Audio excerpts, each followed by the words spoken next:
আনাস ইবনু মালিক রাহ থেকে বর্ণিত। তিনি বলেন, আবু জার রাসূলুল্লাহ সাল্লাল্লাহু আলাইহি ওয়াসাল্লাম হতে বর্ণনা করেন যে, তিনি বলেছেন, আমি মক্কায় থাকা অবস্থায় আমার গৃহের ছাদ উন্মুক্ত করা হল। অতঃপর জিবরিল অবতীর্ণ হয়ে আমার বক্ষ বিদীর্ণ করলেন, আর তাজমমের পানি দ্বারা ধৌত করলেন। অতঃপর হিকমাত ইমানে ভর্তি একটি সোনার পাত্র নিয়ে আসলেন এবং তা আমার বুকের মধ্যে ঢেলে দিয়ে বন্ধ করে দিলেন। অতঃপর হাত ধরে আমাকে দুনিয়ার আকাশের দিকে নিয়ে চললেন। পরে যখন দুনিয়ার আকাশে আসলাম, জিবরিল আসমানের রক্ষককে বললেন, দরজা খোল। আসমানের রক্ষক বললেন, কে আপনি? জিবরিল বললেন, আমি জিবরিল। আকাশের রক্ষক বললেন, আপনার সঙ্গে কেউ রয়েছেন কি? জিবরিল বললেন, হ্যাঁ, মুহাম্মদ সাল্লাল্লাহু আলাইহি ওয়াসাল্লাম রয়েছেন। অতঃপর রক্ষক বললেন, তাকে কি ডাকা হয়েছে? জিবরিল বললেন, হ্যাঁ। অতঃপর যখন আমাদের জন্য দুনিয়ার আসমানকে খুলে দেয়া হলো আর আমরা দুনিয়ার আসমানে প্রবেশ করলাম, তখন দেখি সেখানে এমন এক ব্যক্তি উপবিষ্ট রয়েছেন যার ডান পাশে অনেকগুলো মানুষের আকৃতি রয়েছে আর বাম পাশে রয়েছে অনেকগুলো মানুষের আকৃতি। যখন তিনি ডান দিকে তাকাচ্ছেন হেসে উঠছেন, আর যখন বাম দিকে তাকাচ্ছেন কাঁদছেন। অতঃপর তিনি বললেন, স্বাগতম হে সৎ নবী ও সৎ সন্তান। আমি রাসূলুল্লাহ সাল্লাল্লাহু আলাইহি ওয়াসাল্লাম জিবরিলকে বললাম, ও কে এই ব্যক্তি? তিনি জবাব দিলেন, ইনি হচ্ছেন আদম, আর তার ডানে বামে রয়েছে তার সন্তানদের রূহ। তার মধ্যে ডান দিকের লোকেরা জান্নাতি আর বাম দিকের লোকেরা জাহান্নামী। ফলে তিনি যখন ডান দিকে তাকান তখন হাসেন, আর যখন বাম দিকে তাকান তখন কাঁদেন। অতঃপর জিবরিল আমাকে নিয়ে দ্বিতীয় আসমানে উঠলেন। অতঃপর তার রক্ষককে বললেন, দরজা খোল। তখন এর রক্ষক প্রথম রক্ষকের মতোই প্রশ্ন করলেন। পরে দরজা খুলে দেয়া হলো।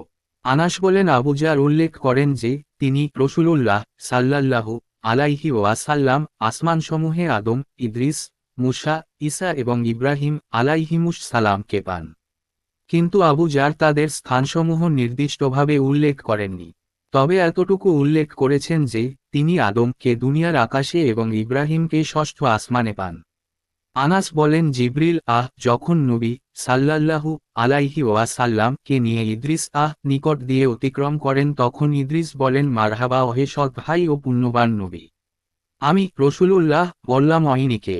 জিবরিল বললেন, ইনি হচ্ছেন ইদ্রিস। অতঃপর আমি মূসা এর নিকট দিয়ে অতিক্রম করাকালে তিনি বলেন, মারহাবা হে সৎ নবী ও পুণ্যবান ভাই।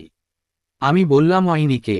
জিবরিল বললেন, ইনি মূসা অতঃপর আমি ঈসা এর নিকট দিয়ে অতিক্রম করাকালে তিনি বলেন, মারহাবা হে সৎ নবী ও পুণ্যবান ভাই। আমি বললাম, ইনিকে?